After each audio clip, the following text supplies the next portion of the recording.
जो अभिषेक जैन साहब ने कहा कि 10 साल लेट, क्या ये देरी दुरुस्तगी पार्टी में लेकर आएगी?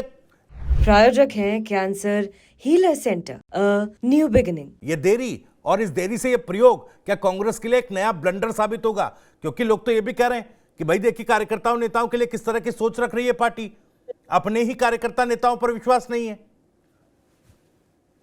देखिए भविष्य जी, जिस प्रकार से आपने देखा कि चुनाव के दौरान कांग्रेस से किस तरह की भगदड़, अब राहुल गांधी कुछ दिन पहले गुजरात में जाके कहते हैं कि बहुत सारे नेता तो बीजेपी के लिए काम कर रहे हैं हमारे। जी। और अ, राहुल गांधी अगर गुजरात में जाकर ये कहते हैं कि बीजेपी के लिए हमारे नेता काम कर रहे हैं या बीजेपी में चले गए, तो फिर चिंता का विषय राजकुमार जी आपकी पार्टी के लिए है। क्योंकि देखिएगा, खड़गे साहब तो ज्यादा बोलते नहीं है, बोलते हैं राहुल गांधी। अब राहुल गांधी तो प्रतिपक्ष के नेता है। जिस प्रकार से आप कह रहे थे कि नरेंद्र मोदी जी से क्यों मिलने गए आपके अध्यक्ष मदन राठौड़, तो प्रधानमंत्री से मिलने के लिए जाने में कोई आपत्ति आपको क्यों हो रही है, मुझे नहीं पता। कि वो अगर अगर दोबारा निर्वाचित होने के बाद प्रधानमंत्री, क्योंकि राज्यसभा के सदस्य हैं वो, जी। और कल मिले हैं, तो देखिए कि प्रधानमंत्री से मिलने से तो हमारे राज्य को कुछ मिल सकता है। आप ऐसी शंका क्यों प्रकट कर रहे हो बीजेपी के लिए कि वो अभी निर्वाचित होने के बाद अगर प्रधानमंत्री से मिलता है तो पता नहीं आपको क्या दर्द हो रहा है।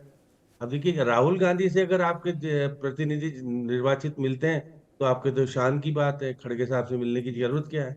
देखिए, ये सब पार्टी का अपना है जिस तरह से आप बातें करते हैं, लेकिन राजस्थान में जिस प्रकार की चिंता गोविंद सिंह डोटासरा जाहिर कर रहे हैं, क्या आने वाले समय में कुछ कर पाएंगे क्या रंधावा साहब? जिस प्रकार से कह रहे थे कि मेरी गलती हो गई, जी। समय रहते अगर मैं जाग गया होता तो सत्ता हमारी होती। जी। मना किसने किया था जागने के लिए? जी। वो यहाँ जयपुर में कुछ निर्णय करके जाते थे, दिल्ली में बदल जाते थे। क्या राहुल गांधी के पास सीधे तौर पे मिल पाते हैं क्या वो? आज तो बैठक हो रही है आपकी दिल्ली में जिस प्रकार से हो रही है, लेकिन राजस्थान के बारे में हरीश चौधरी मध्य प्रदेश के प्रभारी हैं, और देखिएगा कि उससे पहले वो पंजाब के प्रभारी हुआ करते थे।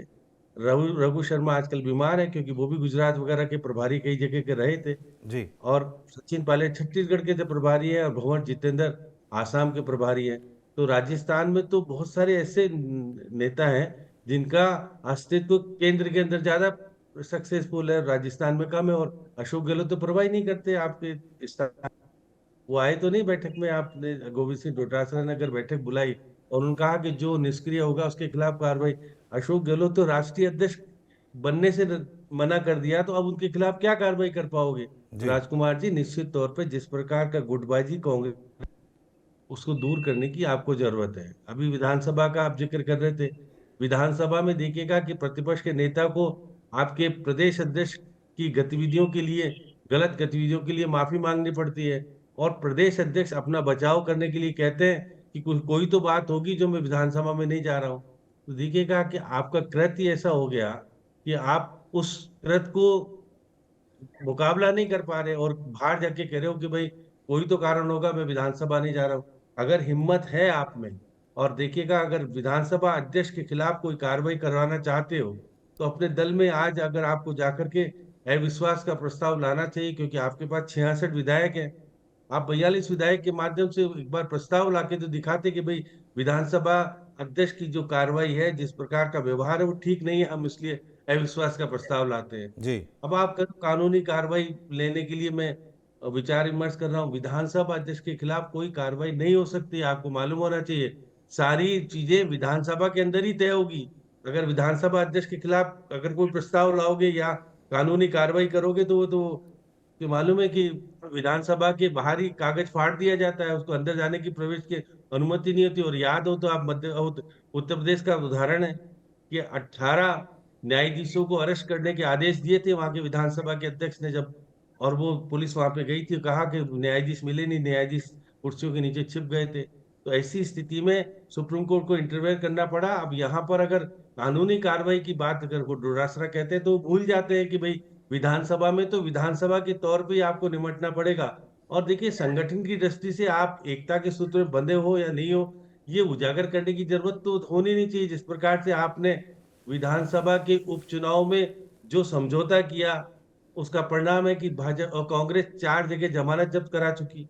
तो ऐसी स्थिति में राजकुमार जी, आपकी पार्टी का संगठन कैसे मजबूत होगा और अभी हाल ही में देखिएगा कि जिस प्रकार से देवली उनियारा के कैंडिडेट को लगे वो आजकल जेल में है। क्यों आरोप लगे ये आपको ही पता है ज्यादा। तो इसलिए निश्चित तौर पर संगठन की दृष्टि से आपको विचार विमर्श करना पड़ेगा जी। और अच्छे लोगों को लेकर के आने की जरूरत है। कटारिया है या राजेंद्र यादव है, नहीं, ज्योति कांग्रेस को सर ये भी तो खंडेलवाल, बताना पड़ेगा ना। आज निष्ठा परीक्षण की बात कर रही है कांग्रेस पार्टी। निष्ठा परीक्षण कब से होगा भाई? जो बीते समय में हुआ, चाहे 2020 का मामला हो, 2022 का मामला हो, सचिन पायलट हो या अशोक गहलोत साहब हो, क्या उनका निष्ठा परीक्षण भी करेगी कांग्रेस पार्टी? उन पर भी क्या एक्शन लेगी? वो तो जग जाहिर है, प्रत्यक्ष को प्रमाण क्या, 2020 में जो कुछ हुआ और 2022 में जो कुछ हुआ वो तो सबके सामने है। देखिए भविष्य जी, जो आप बार बार कह रहे हैं, रंधावा जी इतने पावरफुल नहीं, जैसे राधा मोहन अग्रवाल है वैसे रंधावा जी हैं। अब जी जानू जी को पता है कि राधा मोहन अग्रवाल बयानबाजी करके चले जाते हैं, संगठन को संभालने की थी उनकी हिम्मत नहीं है ना। चुनाव हुए थे तो बीएल संतोष को इंटरफेयर करना पड़ा था। जी इनके 17 जिला अध्यक्ष कैसे बने राजू जी, आपको भी पता है ना। संगठन में सब एक जैसी दृष्टि है, ये मान के चलिए कि कांग्रेस और बीजेपी में कोई ज्यादा अंतर दिखाई नहीं देता। वहाँ संगठन में देखिए कि केंद्र का नेतृत्व कहता है उसके अनुरूप निर्णय होता है, उसमें दिक्कत नहीं है। अभी इनके भी चुनाव नहीं हुए, सर्वसम्मति से तय हो गया कि भाई उनको बनाना तो बन गए, इसमें दो राय बनते हैं। क्योंकि कांग्रेस में भी एक प्रवृत्ति है, एक लाइन का प्रस्ताव पारित होता है, जी। हम आपको हाईकमान को अधिकृत करते हैं निर्णय के लिए। राजकुमार जी, यही होता है ना आपके निर्णय, दूसरा निर्णय तो कर नहीं सकते, क्योंकि आपके यहाँ संगठन की दृष्टि से वही होता है जो जब जगह हो रहा है। तो इसलिए आप स्वीकार करो कि हमने उदयपुर सबमिट किया था। सभी संगठनों में यही हाल है, सभी संगठनों में यही हाल है। प्रायोजक हैं cancer healer centre, a new beginning.